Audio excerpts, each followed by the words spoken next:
ยินดีต้อนรับเข้าสู่การติวคำศัพท์ภาษาอังกฤษ Vocabulary กับ Island English ในวิดีโอนี้อาจารย์ยุดีจะช่วยเสริมเทคนิคการทำข้อสอบในขณะที่ อาจารย์ Robert จะช่วยเสริมเรื่องการออกเสียงภาษาอังกฤษพร้อมไหมคะ Are you ready? Let's go. Directions. Choose the best option to complete each sentence. เลือกคำตอบที่ดีที่สุดเพื่อเติมประโยคให้สมบูรณ์ Number 1. These windows are incredibly beautiful. The person who created them is a highly blank artist. A. Skilled. B. Physical. C. Tiring. D. Dangerous. ในข้อสอบจะไม่มีรูปภาพแบบนี้นะคะ อาจารย์นำมาใส่เพื่อทำให้ผู้เรียนนึกภาพตามได้ง่ายขึ้นเท่านั้นเอง ประโยคแรกบอกว่าหน้าต่างเหล่านี้สวยเพราะมี adverb Incredibly. เพิ่มเข้ามาเพื่อบอกว่าสวยเหลือเกินสวยจนเกินคำบรรยาย ส่วนคำว่า Highly. ในประโยคที่2ก็เป็น adverb เหมือนกันแปลว่าอย่างมากคือคำบอกลักษณะว่าศิลปินคนที่สร้างสรรค์หน้าต่างเหล่านี้มีคุณสมบัติอะไรสักอย่างค่อนข้างมากเรามาเริ่มตัดคำตอบไปพร้อมๆกันเลยค่ะ Dangerous. อันตราย Tiring. เหนื่อย Physical. เกี่ยวกับร่างกาย เราก็จะเห็นได้ว่า3คำนี้ไม่ใช่คุณสมบัติที่ศิลปินจะต้องมีเพื่อทำให้หน้าต่างดูวิจิตรงดงามคำตอบที่ถูกต้องก็คือ Skilled. แปลว่าทักษะ A highly skilled artist. หมายถึงศิลปินที่มีทักษะอย่างมากหรือทักษะขั้นสูงนั่นเอง Number 1. These windows are incredibly beautiful. The person who created them is a highly skilled artist. Number 2. New customers were satisfied with how our excellent blank explained the details of our products. A. Hotel receptionist. B. Sales representative. C. Fashion designer. D. Accountant. ในข้อนี้เราจะมาหาคำตอบโดยดูจากคีย์เวิร์ด3คำในโจทย์กันค่ะคำแรก Explained. อธิบาย Details. รายละเอียด Products. สินค้าหรือผลิตภัณฑ์เราจะเห็นได้ว่าตัวเลือกที่เขาให้มาทั้ง4ตัวเป็นอาชีพหมดเลยเราก็ต้องมาวิเคราะห์ดูว่าอาชีพไหนนะที่จะมีความเกี่ยวข้องกับการอธิบายรายละเอียดของผลิตภัณฑ์ในข้อ C Fashion designer. นักออกแบบเสื้อผ้าข้อดี Accountant. มีรากศัพท์คำว่า account แปลว่าบัญชีพอเราใส่ ant ท้ายคำจึงหมายถึงนักบัญชีซึ่งเขาเหล่านี้มีหน้าที่หลักก็คือการคำนวณรายรับรายจ่ายข้อ A เราก็ตัดออกเช่นกัน Hotel receptionist. อาชีพนี้คือพนักงานต้อนรับที่โรงแรมดังนั้นอาชีพที่จะต้องมีความรู้เกี่ยวกับสินค้าและสามารถอธิบายรายละเอียดต่างๆได้ดีก็คือ Sales representative. เจ้าหน้าที่ฝ่ายขายนั่นเอง Number 2. New customers were satisfied with how our excellent sales representative explained the details of our products. ลูกค้าใหม่ๆพึงพอใจที่เจ้าหน้าที่ฝ่ายขายสามารถอธิบายรายละเอียดของผลิตภัณฑ์ได้อย่างยอดเยี่ยม Number 3. The two campers were sitting blank each other when someone else took this photo. A. Opposite. B. Behind. C. Along. D. Through. ในรูปภาพเราจะเห็นว่ามีคนนั่งอยู่2คนพวกเขาก็คือ campers ก็หมายถึงคนที่ชอบไปพักแรมด้วยกันกางเต็นท์นอนคำว่า Each other. เราจะใช้เพื่ออธิบายว่าไม่ได้มีเราคนเดียวมีอีกคนหนึ่งมาด้วยในที่นี้พวกเขานั่งกันอยู่2คนหน้าที่ของเราก็ต้องมาดูว่าการนั่งแบบในรูปภาพเนี่ยควรใช้ preposition หรือว่าคำบอกตำแหน่งในภาษาอังกฤษว่ายังไงเราก็มาตัดข้อที่ไม่ใช่ออกก่อนข้อ C Along. ตามทางไปอย่างเช่น Walk along this road. แปลว่าเดินตามถนนนี้ไป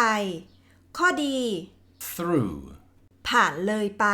ทั้งสองคำนี้เป็น preposition of movement เราจะใช้ในเวลาที่มีการเคลื่อนไหวแต่จะเห็นได้ว่าสองคนนี้นั่งอยู่เฉยๆและเขาก็หันหน้าเข้าหากันลักษณะแบบนี้คือการนั่งตรงกันข้าม opposite, ส่วนในข้อ B behind, หมายถึงนั่งอยู่ด้านหลังถ้าพวกเรานึกไม่ออกให้นึกถึงตอนที่เรานั่งเรียนในห้องเรียนค่ะเพื่อนคนที่นั่งอยู่ข้างหลังเราแบบนั้นเรียกว่า behind Number 3. The two campers were sitting opposite each other when someone else took this photo. Number 4. Brianna was late for the morning class because she couldn't blank to the internet. A. Search. B. Set up. C. Connect. D. Subscribe. โจทย์ในข้อ 4 อาจารย์คิดว่าน่าจะเป็นเหตุการณ์ที่พวกเราต้องเจอกันบ่อยๆ โดยเฉพาะในช่วงนี้ที่นักเรียนส่วนใหญ่จะต้องเรียนออนไลน์อยู่ที่บ้าน โจทย์บอกว่าเมื่อเช้านี้เบรียน่ะเข้าห้องเรียนสายเพราะว่าเธอน่ะไม่สามารถทำอะไรสักอย่างกับอินเทอร์เน็ตได้คีย์เวิร์ดที่จะพาเรามาหาคำตอบของข้อนี้ก็คือ to, แล้ว verb ตัวไหนกันนะที่ใช้กับ to ไม่ได้ ข้อ A search, แปลว่าค้นหาและคำว่า set up, มีความหมายว่าตั้งค่าหรือสร้าง verb สองตัวนี้จะตามด้วยคำนามเลยไม่ต้องมี to มาขั้นข้อดี subscribe, คือการติดตามซึ่งเราก็สามารถใช้กับ to ได้แต่จะใช้กับ the internet ไม่ได้สิ่งที่เราติดตามได้ก็คือสิ่งที่เราสนใจอย่างเช่น subscribe to Netflix, subscribe to HBO, หรือถ้านักเรียนต้องการพัฒนาภาษาอังกฤษ subscribe to Eastland English, หวังว่าตัวอย่างเหล่านั้นจะทำให้ผู้เรียนเข้าใจความหมายในการใช้คำว่า subscribe ได้ง่ายขึ้นนะคะ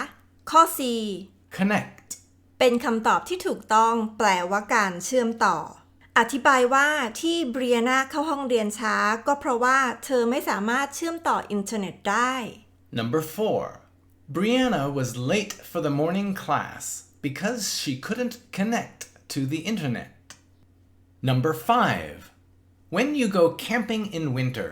you may need blank to light firewood. A.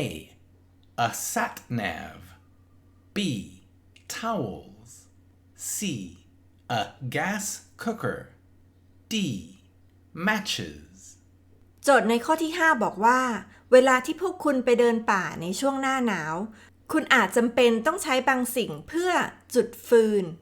To light firewood. มาตามหาคำตอบว่าสิ่งที่ใช้จุดฟืนเพื่อสร้างความอบอุ่นในช่วงหน้าหนาวของนักเดินป่าคืออะไร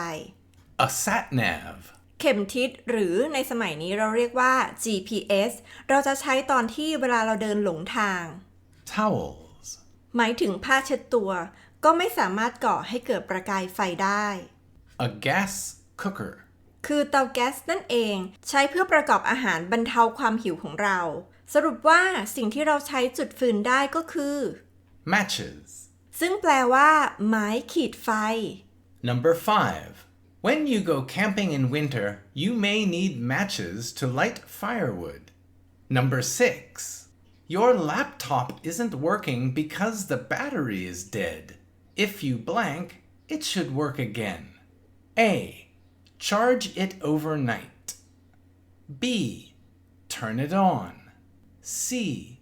Push it forwards. D. Press it down. ประโยคแรกบอกว่าโน้ตบุ๊กของคุณน่ะใช้งานไม่ได้ก็เพราะว่า The battery is dead. หมายถึงแบตเตอรี่หมดเกลี้ยงเลยในประโยคที่ 2 จึงมีการแนะนำว่าถ้าคุณทำอะไรสักอย่างกับโน้ตบุ๊กนั้นโน้ตบุ๊กของคุณก็น่าจะกลับมาใช้งานได้อีกครั้งนะ It should work again. สิ่งแรกที่ไม่สามารถทำได้ในเวลาที่แบตเตอรี่หมดก็คือ Turn it on. การเปิดเครื่องทีนี้เมื่อเราเริ่มหงุดหงิดก็ผลักโน้ตบุ๊กไปข้างหน้า Push it forwards. อันนี้ก็แก้ปัญหาไม่ได้ถ้างั้นเรากดที่ตัวเครื่องโน้ตบุ๊กเลยแล้วกัน Press it down. ทำแบบนี้ นอกจากเครื่องจะใช้งานไม่ได้แล้วหน้าจอก็อาจจะแตกจากแรงกดด้วยนะคะดังนั้นการชาร์จแบตเตอรี่ไว้ทั้งคืนจึงเป็นวิธีที่ดีที่สุดค่ะ Charge it overnight. Number 6. Your laptop isn't working because the battery is dead. If you charge it overnight, it should work again. Number 7. Considering the pandemic, you should stay at a safe distance from strangers. Blank, you should practice social distancing. A. In addition. B. In other words. C. On the other hand. D. As a result. มาดูความหมายของคีย์เวิร์ดตัวแรกกันก่อนเลยนะคะ Pandemic. หมายถึงโรคระบาดใหญ่ ตัวอย่างที่เห็นได้ชัดเจนในขณะนี้ก็คือโควิด เพราะว่ามีการระบาดไปทั่วโลก โจทย์ในข้อที่ 7 บอกว่า พวกคุณควรอยู่ในระยะห่างที่คิดว่าปลอดภัย Safe distance. จากคนแปลกหน้า ในประโยคที่ 2 จะเห็นคีย์เวิร์ดคำว่า Social distancing. คือการรักษาระยะห่าง ในที่นี้ก็คือเพื่อให้ปลอดภัยจากโรคระบาดนั่นเอง ซึ่งมีความหมายเดียวกันกับประโยคก่อนหน้านี้คือคำว่า Safe distance. ดังนั้นคำในช่องว่างที่เราจะต้องเติมก็คือ Transition. ซึ่งจะใช้เชื่อมใจความข้างหน้าและข้างหลัง ด้วยเหตุผลที่ต่างกันออกไป Transition ตัวแรก On the other hand. ใช้เมื่อใจความข้างหน้าและใจความข้างหลังไม่คล้อยตามกัน In addition. ใช้เพื่ออธิบายรายละเอียดเพิ่มเติมจากใจความหลัก ที่กล่าวเอาไว้ก่อนหน้านี้ As a result. ใช้ในการบอกถึงผลลัพธ์ที่เชื่อมโยงมาจากใจความส่วนแรก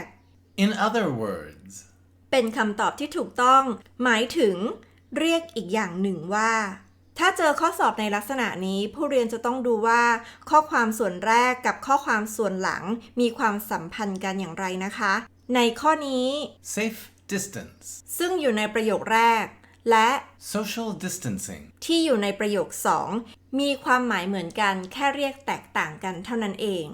Number 7. Considering the pandemic, you should stay a safe distance from strangers. In other words, you should practice social distancing. เพราะว่าเกิดโรคระบาดใหญ่ พวกคุณควรจะอยู่ในระยะที่ปลอดภัยจากคนแปลกหน้า หรือพูดอีกอย่างหนึ่งว่าคุณควรรักษาระยะห่างเมื่อต้องพบปะกับคนอื่น Number 8. Jack enjoys exploring underwater coral reefs on his vacations. Blank is one of his favorite activities. A. Sightseeing. B. Sunbathing. C.